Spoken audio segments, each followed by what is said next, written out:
Assalamualaikum warahmatullahi wabarakatuh. Baiklah anak-anak, kita lanjutkan tema 4, subtema 2, hidup bersih dan sehat di sekolah. Nah, di situ ada gambar siswa-siswi sedang bermain di lapangan.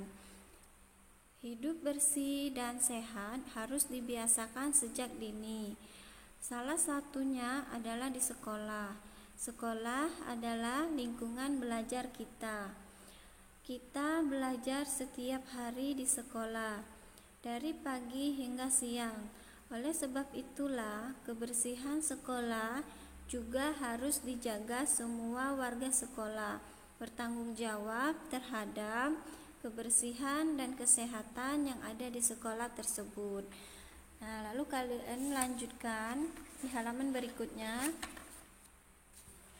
Nah, di situ siswa-siswi sedang membersihkan kelasnya ya.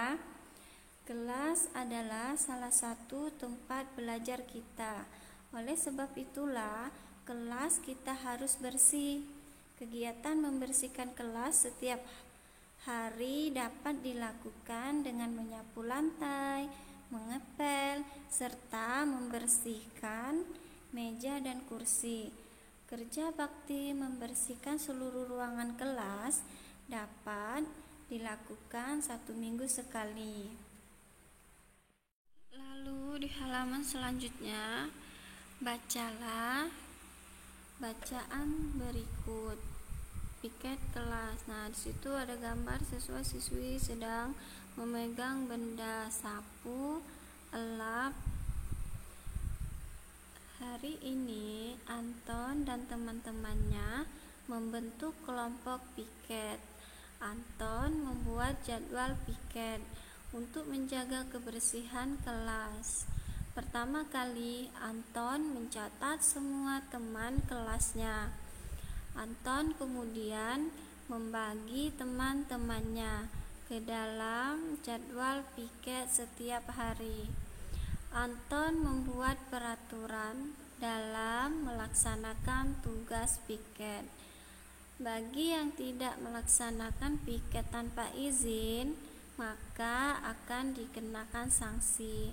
Sanksinya adalah membersihkan kelas sendirian. Jadwal piket kelas ditulis rapi oleh sekretaris kelas. Jadwal piket ditempelkan di mading kelas. Sejak hari itu, semua siswa melakukan piket sesuai jadwalnya. Kini kelas Anton lebih bersih dan rapi. Semua siswa belajar di kelas dengan nyaman. Nah, kalian lanjutkan. Berdasarkan bacaan piket kelas, jawablah pertanyaan-pertanyaan di bawah ini. Nomor 1. Mengapa Anton membuat jadwal piket kelas? Nah, mengapa? Ya, betul. Untuk menjaga kebersihan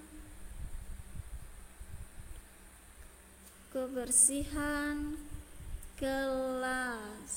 Nah, nomor 2, apa yang pertama kali dilakukan Anton dalam membuat jadwal piket? Nomor 3, apa peraturan dalam melaksanakan piket? Dan nomor 4, apa sanksi bagi yang tidak melaksanakan piket tanpa izin? Nomor 5, bagaimana suasana kelas Anton setelah dilaksanakan piket kelas? Nah, di situ kalian kerjakan di buku kalian. Dan di halaman selanjutnya, di situ ada siswa-siswi sedang belajar. Perhatikan gambar berikut. Nah, sedang belajar. Mari kita ingat kembali pelajaran sebelumnya. Masih ingatkah kamu tentang pelajaran bangunan datar? Banyak sekali benda di sekeliling kita yang menyerupai bangun datar. Kita dapat menemukannya di sekolah dan di kelas. Contohnya, di setiap kelas pasti ada jendela. Nah, di sini kan ada kan? Mereka sedang melihat jendela.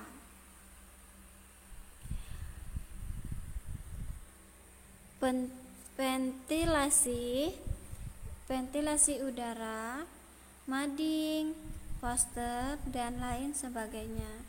Benda-benda tersebut ada yang menyerupai gambar bangun datar. Selanjutnya, amati gambar berikut, bacalah teks di bawahnya. Nah, ini gambarnya siswi sedang berbicara di depan kelas. Sekolah adalah lingkungan belajar kita setiap hari. Ada beberapa bagian utama sekolah, di antaranya adalah halaman sekolah, kelas, kamar kecil, gudang, dan kantin. Sekolah merupakan sebuah lingkungan yang cukup besar. Oleh sebab itu, kebersihan sekolah juga diperhatikan. Kebersihan sekolah merupakan tanggung jawab warga sekolah.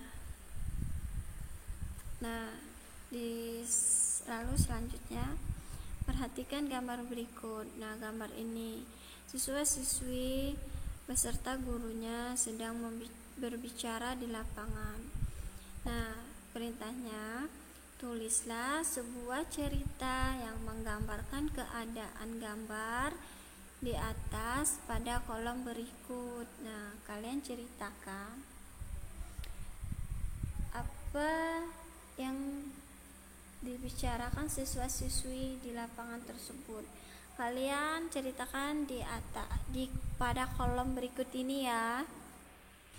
Lalu di halaman selanjutnya ada gambar siswa-siswi sedang membersihkan halaman. Nah, kalian baca, lalu kalian kerjakan. Bagaimana denganmu? Apa saja yang kamu kerjakan secara gotong royong di sekolah?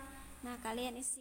Selanjutnya tentang sikap yang dapat menciptakan kebersamaan, gotong royong, dan persatuan. Itu termasuk sila ketiga tentang gotong royong. Nah, di situ ada contohnya nomor 1 sampai nomor 10. Kalian salin ya di bukunya masing-masing. Perhatikan dan tirukan gerakan seperti contoh berikut. Pertama, berdirilah dengan kaki kanan. Nah, kaki kanan, berdirilah dengan kaki kanan. Rentangkan kedua tanganmu. Nah, direntangkan. Berpegang tanganlah dengan temanmu. Nah, seperti ini ya. Kakinya diangkat sebelah. Nomor 2, condongkan badanmu ke depan dengan kaki kiri lurus ke belakang. Condongkan badanmu ke depan. Nah, dengan kaki kiri lurus ke belakang. Ini ya, seperti ini. Nah, tangannya masih berpegangan dengan temanmu. Lalu nomor 3, ulangi gerakan pertama, luruskan kaki kiri ke depan. Sama saja dengan gerakan yang pertama. Tangan bergandengan dengan temanmu. Lalu kaki kiri ke depan. Nomor 4, ulangi gerakan pertama, luruskan kaki kiri atau kanan ke samping. Nah, tangannya masih bergandengan, kaki kiri atau kanan ke samping. Nah, kalian tirukan di rumah. Selanjutnya, ceritakan apa yang sedang Anton dan teman-temannya lakukan di sekolah. Ceritakan sesuai gambar di bawah ini. Nah, di sini ada 4 gambar, 1, 2, 3, 4. Kalian ceritakan sesuai gambar. Yang pertama, siswa-siswi sedang belajar di kelas. Kalian ceritakan di kolom sampingnya. Yang kedua, ketiga, dan keempat. Nah, kalian ceritakan ya. Selanjutnya, bacalah teks berikut ini. Kebersamaan, kebersihan, pangkal kesehatan.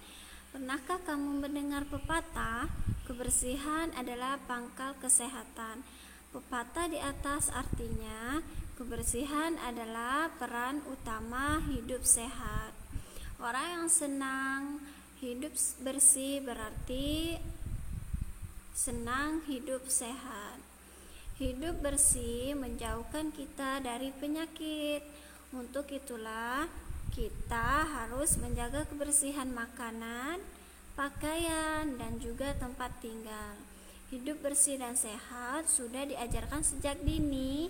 Misalnya, membuang sampah pada tempatnya. Selain itu, juga mencuci tangan sebelum makan. Nah, seperti ini, kebersihan adalah pangkal kesehatan. Kalian sudah baca ya teks tentang kebersihan pangkal kesehatan. Nah, di sini ada soal. Carilah 5 kata yang berhubungan dengan kebersihan dan kesehatan pada bacaan kebersihan pangkal kesehatan. Setelah itu, buatlah kalimat dari kata-kata tersebut. Contohnya, nomor 1, katanya sehat. Kalimatnya, hidup bersih dan sehat diajarkan sejak dini. Nomor 2, kebersihan. Nomor 3, sampah. Nomor 4, kesehatan.